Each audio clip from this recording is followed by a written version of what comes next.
They say the horizon is an imaginary line that retreats as you approach it. It's a taunt, a promise that there is always something more just out of reach. For most people, the horizon is a backdrop to a vacation or a view from a window. But for the ones who can't sleep, the ones who feel the pull of the unknown like a weight, the horizon is a wall, and they have spent their whole lives trying to see what's on the other side. We are 300 miles from the nearest coastline. There is no cell service here. There are no birds. There is just the deep, rhythmic breathing of the Pacific. Down there, under 4 miles of crushing, cold, black water, lies a history we've forgotten. A story written in the mud and the silent pressure of the abyss. We didn't come here to find gold. We came here to find out who we are when the world stops looking back at us. Meet Elias. Elias doesn't care about the big picture. He cares about a seal that's leaking 3 millimeters of hydraulic fluid every hour. He cares about the fact that if a bolt snaps at this depth, it doesn't just break, it vanishes. He's been on this boat for 42 days. He told me yesterday that he's starting to forget what the smell of dry grass feels like. Out here, you don't smell the earth. You smell salt, diesel, and the metallic tan of old coffee. It's a lonely kind of magic. This is the Rover. It's a $60 million suit of armor designed to go where the human heart would literally stop beating. It's ugly, it's clunky, and right now, it's the only thing keeping this mission from becoming a very expensive funeral. The team has been prepping this launch for 3 years. 3 years of grant proposals, failed tests, and nights spent staring at blueprints. People think discovery is a eureka moment. It isn't. Discovery is a grind. It's the sound of a wrench hitting a steel floor. The horizon isn't just a destination. It's a test of how much a human being can endure before they break. Sarah is the brain of this operation. She's the one who convinced the donors that the secrets of our climate aren't in the sky. She hasn't hugged her daughter into months. That's the part they don't put in the brochures. The cost.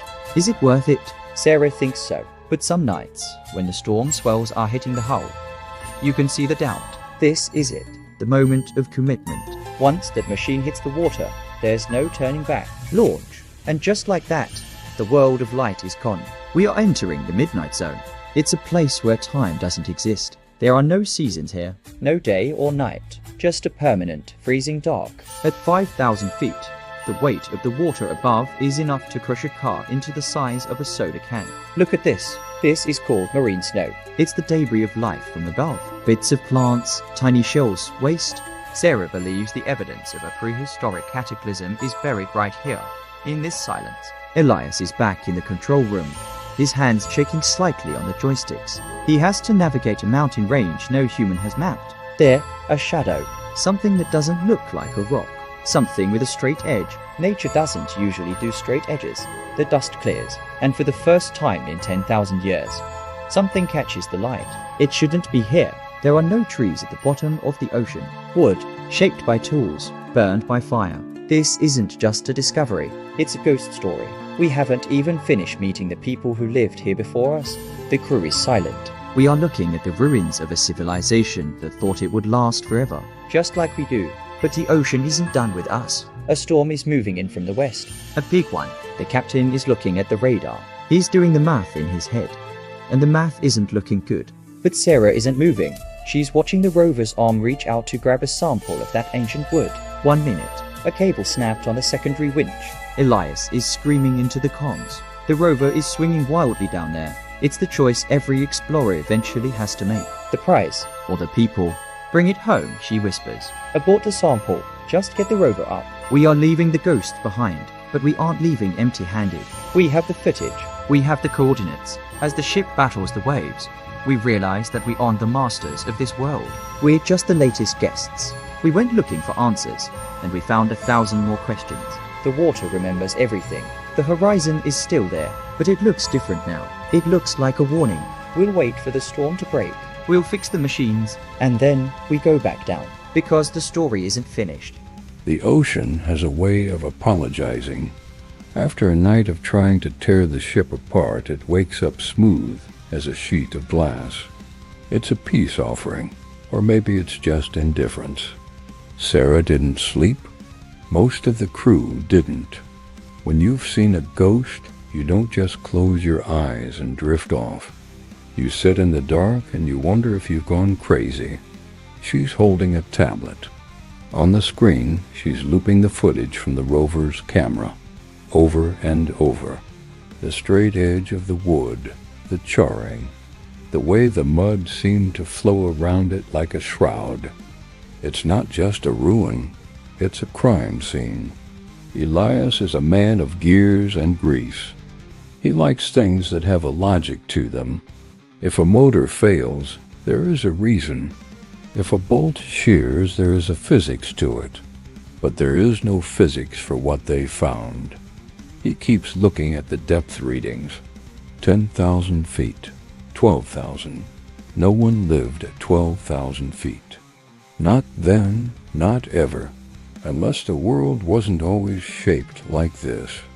Unless the horizon we see today is just the high tide mark of a much older, much darker story. They got a piece, just a splinter. No bigger than a tooth. But in the world of archaeology, a splinter is a library. Sarah's hands are steady now. This is her territory. This is where the mystery becomes math. The machine hums. It's a quiet, domestic sound that feels out of place in the middle of the Pacific.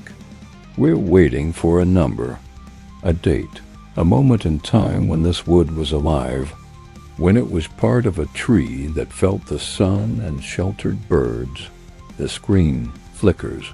The number appears, 12,800 years. 12,800 years ago. That was the end of the last ice age.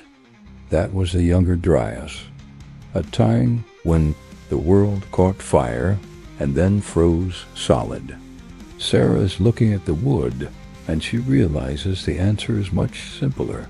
The world didn't just change. It broke, and whoever was living there didn't have time to run. They were just deleted. If you tell the world, you change the history books forever. You tell every human being that our civilization is just a second act. Elias is looking at the news. He's looking at the sea level rise maps. He's looking at the storms hitting the coasts. If we tell them, Elias says, will they even care? Or will they just see it as a preview of what's coming for us? This is the loneliest part of the journey, the trip home. The excitement is gone. Now there is only the weight of the secret. How do you explain to a person buying groceries that there is a city made of ash at the bottom of the sea? Imagine a family. They had names. They had jokes. They had songs they sang to their children to make them fall asleep. They looked at the same stars we see. They felt the same wind. And one day the horizon didn't stay where it was supposed to be. The water didn't just come up. It fell from the sky. It surged from the deep, a wall of blue-black death. In an hour the songs were gone. In a day the houses were gone. In a week the memory of them was washed away. We think we are so permanent. We think our steel and our silicon make us gods. But the wood in Sarah's lab says otherwise. The wood says, we are temporary. We're back. The dock workers are waiting. Sarah's daughter is standing at the end of the pier, waving a small yellow flag. Sarah sees her. She feels the tears stinging her eyes. She thinks about the mothers 12,000 years ago. She knows what she has to do now. It's not about the history books. It's about making sure no one finds a splinter of our world. The mission is over, but the work is just beginning. We spent 40 days looking beyond the horizon, and what we found was ourselves. The ocean is still out there. It's still breathing. It's still waiting. We are all sailors on a very small boat, and the water is rising. The question isn't what's over the horizon. The question is, are we ready for what's coming back from it?